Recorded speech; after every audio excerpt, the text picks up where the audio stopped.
Fala, rapaziada! E aí, como é que vocês estão? Bom, é domingão, estamos aqui fazendo o quê? Fazendo aula. E nós vamos fazer o que agora? Nós vamos corrigir o nosso simulado meta do primeiro bimestre. Aquele simulado que você fez na semana passada, isso mesmo. Então, a partir de agora, nós vamos começar a fazer a correção desse simulado. Então, vamos nessa? Vamos nessa? Então vamos lá, vou passar agora para a primeira questão, beleza? Deixa eu pegar meu mouse aqui. Então vamos nessa. Pega a tua prova aí e já vai conferindo comigo o que tu errou e o que tu não errou, beleza? Acredito que vocês acertaram muita coisa porque a prova estava mamão com açúcar. Vamos lá. Olhem só a nossa primeira questãozinha. A nossa primeira questão, ela vai estar aí dentro das habilidades, das primeiras habilidades, que foi o que nós estudamos sobre os estados da matéria, beleza?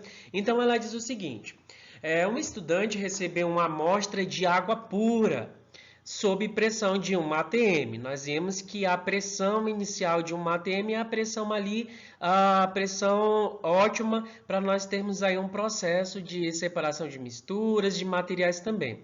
Inicialmente a 50 graus Celsius. A amostra foi submetida a um resfriamento até alcançar 0 graus, permanecendo por alguns minutos nessa temperatura. Então, ela permaneceu aí por alguns minutos nessa temperatura a 0 graus, tá, gente? Posteriormente, foi aquecida e mantida a 100 graus. Então, depois que ela foi resfriada, ela foi ali, depois de um determinado tempo, ela foi aquecida e manteve ali a sua temperatura o quê? A 100 graus. Deixa eu só ativar aqui a minha caneta para a gente poder ir riscando aqui um pouquinho, tá? Colocar aqui vermelho que é melhor. 100 graus. Olha só, ó. Considerando que as temperaturas de fusão e ebulição da água pura, a 1 atm, são respectivamente 0 e 100 graus Celsius. O gráfico da temperatura de função do tempo que esboça essa transformação é. Então, ele quer saber, propriamente dito, o que acontece nesse processo aí no gráfico de transformação. Vocês têm aí um gráfico, vários gráficos, né? Letra A, B, C e D. Então, nós vamos analisar rapidamente para a gente não perder tanto tempo nessa questão, porque ela é bem fácil. Principalmente porque nós já temos as temperaturas, ele diz em que estado essas temperaturas estão. Então, a resposta correta aqui, como nós temos aqui, primeiro tópico, se trata aí de uma água pura, ou seja, o gráfico ele deverá apresentar patamares de pureza, tá, gente? Nas temperaturas de quantos graus? De 0 graus e 100 graus Celsius. Inicialmente, como eu falei para vocês, a amostra ela foi o quê? Ela foi resfriada, de tal modo que a temperatura precisa o quê? Ela precisa baixar. Em seguida, a amostra ela faz o quê? Ela faz um aquecimento. Primeiro ela baixa, depois ela faz o seu aquecimento. E aí, de tal modo, o que vai acontecendo? Esse aquecimento vai ocorrendo e ela chega a um patamar de 0 graus. E aí a temperatura ela deve aumentar a partir daí ao que? Até 100 graus Celsius. Então ela vai aumentando, aumentando e chega em 100 graus Celsius, ou seja, ela tende a aumentar. Então, nesse caso, como ela vai para o estado sólido, depois ela faz o seu aquecimento, então o gráfico mais preciso seria qual? O da letra B, porque aqui nós temos aqui um resfriamento total, aqui ó, nós não temos a presença nem de um aquecimento e resfriamento, porque nós temos uma estaca 0 depois do resfriamento, mas ele sobe de uma vez, então não daria para ser. E o outro também nem se fala, não daria para ser, belezinha? Então, essa é a questão de gráfico da nossa prova, da primeira unidade dos estados da matéria, beleza? Mamão com açúcar, eu sei que vocês tenho certeza que a partir do momento que você lê o enunciado, você consegue aí fazer o quê? Fazer a leitura desse gráfico, belezinha? Então vamos agora para a nossa questão 2, questão 2. E aí, vocês já almoçaram, já lancharam? Eu espero que sim, beleza? Vamos aqui para a nossa questão 2, questão 2. Na nossa questão 2, nós temos aqui primeiramente essa imagem bacana. Inclusive essa imagem aí nós vamos ter, é o que? É o ciclo da água. Só que na química nós vamos ter outros ciclos aqui, só que aqui ele quer apenas indicar dois estados por essas setinhas que vocês estão observando aqui, que eu acabei de grifar para vocês, belezinha? Então diz o seguinte, olha. A água ela é encontrada na natureza em vários estados físicos e a sequência de transformações sofridas pela mesma é denominada ciclo da água. Então, como eu falei para vocês, nós temos o ciclo da água, onde estão envolvidos o quê? Estados físicos da matéria. A figura seguinte representa duas etapas desse ciclo, estão representadas por esta seta aqui que vocês podem observar. E aí ele pergunta agora, ó, as etapas do ciclo da água representadas na figura pelas setas são chamadas de calefação e liquefação? Não. Ebulição e ressublimação? Não. Vaporização e sublimação? Também não. Evaporação, olha só aqui a água subindo, ó, evaporação, ou seja, e condensação. Você já mataria essa charada pela primeira setinha de evaporação, tá bom? Por quê? Porque essas etapas, elas são ilustradas e referem-se à evaporação, que é o quê? É a passagem que nós vamos ter do estado aí, da passagem lenta do estado líquido para o estado gasoso, ou seja, dessa transformação do estado gasoso da água para a formação de quem? Das nuvens, tá, galera? Ou seja, automaticamente nós teremos aí essa formação de nuvens através desse processo de evaporação. E a chuva, que será a fase de condensação, ou seja, aqui nós temos a condensação. Olha eu escrevendo, que letra maravilhosa. Condensação. O que vai acontecer? A água volta a tornar líquida. Então, seria o processo de evaporação e condensação. Muito fácil essa questão aí que os meninos lá do Kids conseguem resolver, belezinha? Então, se você não sabe os estados da matéria, nós temos lá na apostila, página 7, um pequeno gráfico que ela vai indicar todos os processos. Mas acredito que vocês saibam, por quê? Porque nós aprendemos e tivemos uma pequena aulinha aí, uma provinha oral com respeito a esses ciclos. Então, vamos nessa para a questão número 3, beleza? Pega aí sua prova. Na questão número 3, nós temos a seguinte perguntinha. Pedrinho, olha só, cadê os Pedros da vida?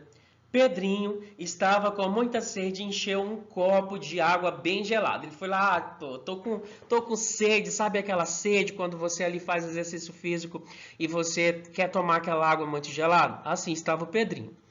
Antes de beber, observou que o copo ficou todo suado. Sabe quando o copo ele vai ficando suado por fora? Ou seja, esse copo aí ele ficou cheio de pequenas gotículas de água na superfície ali externa do copo. E aí a nossa pergunta diz o seguinte: é correto afirmar que tal fenômeno é explicado? Letra A, pela sublimação? Como assim sublimação? Não, né, cara? Pela porosidade, nós em nenhum momento falamos de porosidade na nossa aula, tá, gente? Que permitiu a parte da água gelada passasse pelo lado de fora do copo? Nada a ver. Pela vaporização da água no copo para fora do corpo? Está errado aqui porque nós temos o quê? Dentro do processo de vaporização nós temos 3 tipos, lembram? Calefação, evaporação e outros processos também. Então seria o quê? Condensação dos vapores de água da atmosfera em contato com quem? Com o copo gelado. Então a atmosfera ela vai ter a ver sim com esse copo gelado, ou seja, essa condensação de vapores da água da atmosfera em contato com o copo gelado está o quê? Está ligado ao processo de condensação do vapor da água. Ou seja, a passagem que nós vamos ter de um material do estado gasoso para o estado líquido, gasoso para o líquido, é chamado de quê, galerinha? Chamado de condensação. Esse processo, gente, ele é muito comum em fenômenos da natureza, como por exemplo no chamado aí ciclo da água, que nós acabamos de ver nas imagens anteriores, tá bom? Então, no ciclo da água nós vamos ter esse processo que ocorre quando as partículas da umidade evaporam até as nuvens, ou seja, depois dessa evaporação que vai ocorrer, elas condensam, tá? Para após precipitar o solo em forma de quê? Em forma de chuva. Belezinha? Então a nossa resposta certa seria a letra D. Please pause. Vamos aqui para a nossa questão 4. Para combater, obter, olha só, quem quer obter, né, gente? Para combater traças e baratas, era comum colocar algumas bolinhas de naftalina no guarda-roupa. Inclusive aqui no nosso guarda-roupa nós temos algumas naftalinas. Acredito que aí a sua mamãe possa usar a naftalina, aquela que a gente coloca dentro do guarda-roupa. Esse fenômeno é uma mudança de estado físico chamada de... Galera, nós temos essa resposta lá na página 8 da apostila de vocês, tá bom? Página 8, que nós vamos falar de um processo conhecido como quem? Sublimação. A sublimação, ela é a mudança do estado o quê? Estado sólido para o estado gasoso, sem passar pelo estado líquido, é uma passagem direta. O ponto de sublimação, assim como o ponto aí de ebulição que nós vamos ter, e o ponto de fusão, tá, gente? Ele é definido como um ponto na qual aí ocorre a pressão de vapor do sólido sem igualar a pressão aplicada. Tá? Ele não iguala essa pressão aplicada, é por isso que ocorre. Então, essa pressão de vapor do sólido, ela se iguala aí a uma pressão aplicada. Ou seja, nós vamos ter a ressublimação, também pode ser a passagem direta, do estado gasoso para o estado sólido. Porém, aqui a resposta correta seria letra D, sublimação, belezinha? Vamos aqui à nossa quinta questão.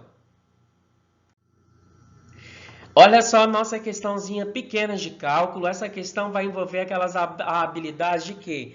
De lei de Lavoisier e Proust. Lembram? A lei da conservação da massa, de massa, e a lei da proporção da massa, beleza? Onde na lei de Lavoisier nós temos a conservação da massa, onde ali, no caso, os nossos sistemas iniciais vão ser iguais ao nosso sistema finais. Já Proust dizia que haveria uma proporção, uma proporcionalidade entre essas massas, tá bom? Então, nós vamos ver agora uma questão que caiu na prova de vocês, que inclusive nós temos na apostila lá nos exercícios, e eu só copiei e colei lá para ver se vocês saberiam resolver um pouquinho. Olhem só. Nós temos lá na prova de vocês um enunciado, porém aqui eu coloquei só o que nós vamos precisar de cálculos, tá? Em 46 gramas de sódio reagem com 32 gramas de oxigênio, formando o peróxido de sódio. Então, esses dois aqui, sódio e oxigênio, eles conseguem juntos formar o peróxido de sódio. Quantas gramas de sódio serão necessárias para obter 56 gramas de peróxido de sódio? Então, ele quer saber, quando juntas, quantas gramas de sódio serão necessárias para nós obtermos aí 156 gramas de peróxido de sódio. Essa questão, nós vamos desenvolver as duas leis, tá bom, gente? Lei de Lavoisier, que é conservação da massa, e lei de Proust, beleza? Então, a primeira resolução seria essa daqui, que seria a lei de Lavoisier. Vou colocar aqui, vocês sabem que eu sou um bom desenhista, né? Gente, eu quero dizer para vocês que eu estou com muita saudade de vocês, beleza? Lavoisier. Então, nós temos aqui, gente, vamos fazer o que nós aprendemos dentro da nossa sala de aula, que seriam o quê? Primeiramente, formar a nossa equação, que são o sistema inicial e o sistema final, ou seja, quem vai reagir e os nossos produtos. Então, nós temos os nossos aqui reagentes, que seria sódio mais oxigênio, beleza? Qual o valor do meu sódio? 46 gramas, que está aqui, ó. Qual seria o valor do meu oxigênio? 32 gramas, que está aqui, ó, tá bom? E aí, no meu produto, quando juntos sódio e oxigênio, eles conseguem formar o peróxido de sódio, que nós vamos colocar a letrinha X. Nós sabemos que a lei de Lavoisier, o que acontece? Sistema inicial é igual ao sistema final. Então, nós vamos somar aqui. 46 mais 32 é igual a 78 gramas de quem?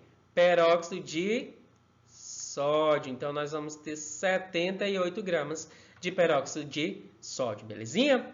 Com essa descoberta das 78 gramas de peróxido de sódio, agora nós vamos aqui para a segunda etapa, que é o quê? É fazer o cálculo de quem? Da proporção das massas. Então, vou fazer uma regrinha de 3. Lembram que o prof fazia? Então, eu pego aqui 46 gramas de sódio, tá? Que é o que eu tenho, que é que ele está perguntando, ó, quantas gramas de sódio. 46 gramas de sódio está para quem? Está para X, que é o que ele quer saber. Aí, 46 gramas de sódio está para quantas gramas de peróxido de sódio? Então, eu tenho quantas gramas? 78, que é as gramas que eu descobri. Então, coloco aqui. Essas 78 gramas de peróxido de sódio que eu descobri nos meus reagentes, tá bom? Elas estão equivalentes a outra quantidade de peróxido de sódio que ele te dá no exemplo, na resolução aqui de atividades, ó, que é 156 gramas. Então, coloco ela aqui embaixo. Vejam, ó, que nós temos peróxido de sódio embaixo de peróxido de sódio, beleza? E sódio embaixo de X, que eu não tenho.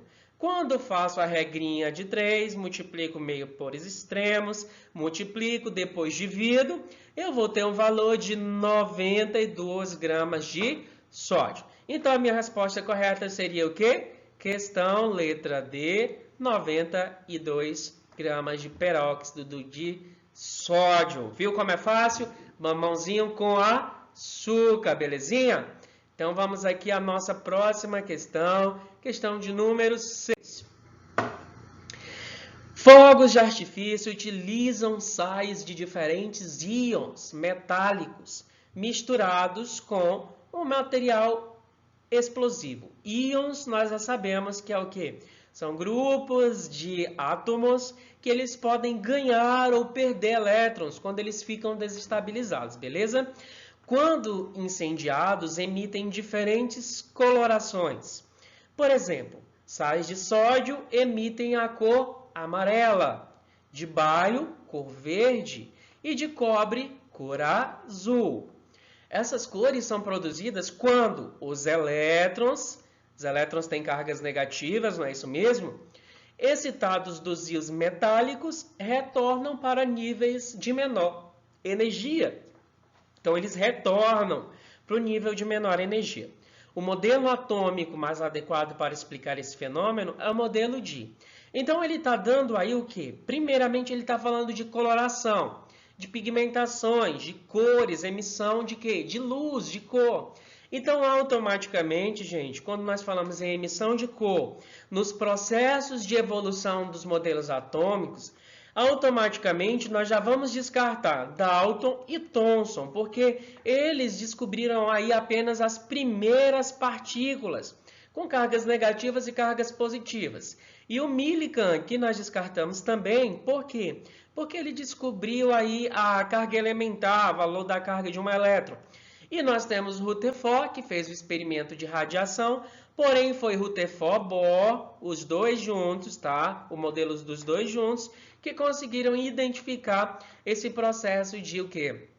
De luz, tá? Rutherford-Bohr, o que explicava? Esse modelo ele explicava que um elétron aí para passar de um nível menos energético para um de maior energia, o que ia acontecer? Ele absorvia energia para ele passar aí desse nível menos energético para um nível de maior energia, tá bom?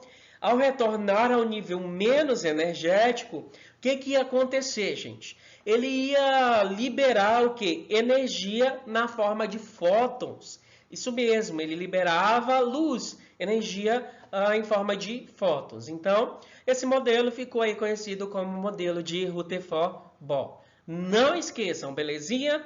Fogo, fogo. Vamos aqui para a nossa questão 7. Questão 7.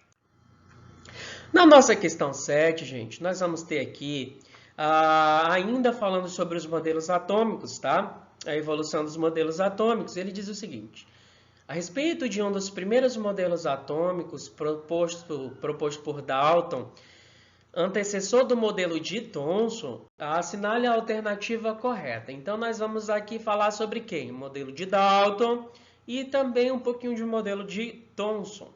Letra A. Para Dalton, os átomos apresentavam estrutura interna de carga positiva e pequenas cargas de partículas negativas ao seu redor. Errado. Seu modelo atômico propõe a existência de uma eletrosfera ao redor de um núcleo atômico com carga positiva. Errado. Seu modelo propõe que os elétrons orbitam o núcleo positivo dos átomos em níveis de energias bem definidos. Errado também. Para Dalton, os átomos de uma mesma substância são idênticos. Vão lá na nossa aulinha de evolução do modelo de Dalton, beleza? Está disponível aí no nosso canal. Então, vocês vão verificar que eu falei literalmente o que está aqui na nossa questão. Eles são esféricos e são indivisíveis, tá bom, gente? Então, o que acontece? John Dalton, ele foi um dos primeiros cientistas a propor um modelo atômico capaz de explicar boa parte das reações químicas. Ou seja, essas reações eram observadas em diferentes elementos. Seu modelo aí, gente, ele conhecia como o quê? Como o modelo da bola de bilhar. E então eram bastante simples e considerava que os átomos eles eram o quê? Eles seriam esféricos, eles seriam indestrutíveis e não apresentavam o quê? Qualquer estrutura interna. Então é por isso que as nossas outras alternativas elas estariam erradas, beleza? Então vamos aqui à nossa questão número 8. Deixa eu ver aqui. Vamos lá. Questão 8. Os sistemas naturais mantêm partes de sua regulação por meio do desencadeamento de fenômenos físicos e químicos. Esse foi um dos primeiros conteúdos que eu abordei com vocês lá no início da nossa aula. Qual das situações abaixo corresponde a um fenômeno químico? Lembram que nós fizemos uma lista lá de fenômenos físicos e fenômenos químicos? Então, ele quer saber qual desses 4 seria fenômeno químico. Orvalho não seria, chuva não seria, tá bom? Evaporação da água seria físico, então a única composição química que nós teríamos seria o quê? A decomposição da matéria orgânica. Por quê? Porque nós vamos ter aí uma alteração da matéria, nesse caso, uma formação de novas substâncias, tá bom? Bem fácil essa questão. Então, vamos à questão 9. A questão 9, nós vamos falar sobre a transformação das matérias, de misturas, tá bom? E também nós temos um gráfico. Então, seriam misturas especiais. Quais são essas misturas? Misturas eutéticas e azaetrópicas. Diz o seguinte: as misturas eutéticas possuem a concentração dos seus constituintes fixa. Um exemplo é a solda, como eu falei para vocês em sala de aula. Liga metálica formada por exatamente 62% de estanho e 38% de chumbo. Nessas proporções, a solda possui ponto de fusão igual a 180 graus Celsius. O gráfico a seguir apresenta aí uma curva de aquecimento. Então, nós temos uma curva de aquecimento no nosso gráfico, composta por 3 patamares. Gente, então nós temos aqui, ó, patamar 1, tá? Patamar número 2 e patamar número 3. Com relação a essa curva, qual das alternativas a seguir pode ser considerada correta, tá? Então, vamos lá. A resposta certa seria letra D. O gráfico poderia representar uma mistura eutética. Por quê? O gráfico que nós temos aí, o nosso gráfico fornecido, esse gráfico aqui, ele apresenta 3 patamares, onde esses patamares definem os tipos de materiais, que são aqueles localizados entre o quê? Entre o sólido ao líquido, tá bom? e entre o líquido ao gasoso, que é a nossa pontinha. Então, nós vamos ter o quê? A primeira opção. Nós vamos considerar que se trata de uma representação de patamares, primeiro, referentes ao sólido, tá, gente? Então, aqui o nosso primeiro patamar aqui, referente ao sólido, ao ponto de fusão e líquido. Poderia representar também, aí, pessoal, uma substância de uma mistura eutética. Haja visto que o ponto de fusão, desculpe, está bastante constante. Então, observem aqui, ó, o ponto de fusão ele está bastante constante. Considera que se trata da representação de patamares também, nós vamos ter aí referentes ao líquido, não é? Isso quer dizer o quê? Isso quer dizer que o ponto de ebulição e gasoso poderia, no caso, representar uma substância, uma mistura azeotrópica, pois o ponto de ebulição está constante. Porém, o gráfico pode representar aqui uma mistura de quê? De uma zona eutética, onde não há variação no ponto de fusão. Beleza? Então, vamos aqui à nossa questão número 10. Nós temos aqui um infográfico, tá?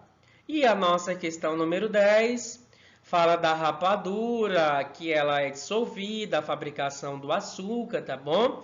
Que atualmente essa rapadura ela é conhecida como produto natural, rural, e há um grande agregado na diferença do açúcar refinado. Ela é bem diferente, tá, gente?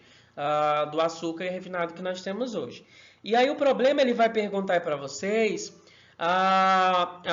no caso da concentração do caldo de cana-de-açúcar. Ele é aquecido até transformar-se em um xarope. Acho que acredito aí que vocês já tomaram um xarope quando estavam meio gripadinhos. Esses xaropes, geralmente, no caso, são densos e viscosos, que borbulham no tacho. Quando atinge esse ponto, o xarope ele é transferido para um tipo de tanque redondo, onde é moldada a rapadura. Então, é desse formato aí que acontece a formação da rapadura, belezinha? A concentração do caldo de cana ocorre porque a água está sendo eliminada por... São vários processos que nós temos aqui nas nossas alternativas. Observe, a água, pessoal, ela passa do estado líquido para o estado de vapor na concentração do caldo de cana. Em razão disso, em razão do aquecimento, tá bom? Então, é isso tudo que acontece, que ela passa do estado líquido para o estado aí de vapor, na concentração do caldo de cana, é devido ao aquecimento. Então, devido a isso, devido a esse aquecimento, vai ocasionar um processo de quê?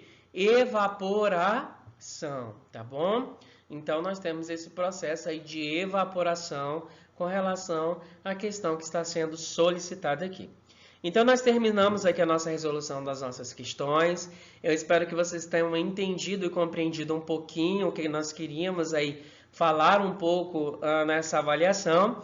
Não se esqueçam que quando nós voltarmos, quando nós retornarmos às nossas aulas, gente, nós vamos aí retomar todos esses conteúdos, tá bom? Retirar todas as dúvidas de vocês e vamos dar sequência no nosso conteúdo novo.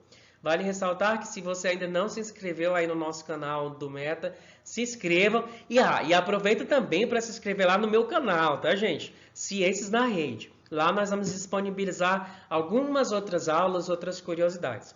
Quero dizer que eu estou com muita saudade de vocês e que em breve nós estaremos juntos em nome de Jesus, tá bom? Fiquem com Deus, um abraço fraterno para vocês e toda a família de vocês. Abraço, gente!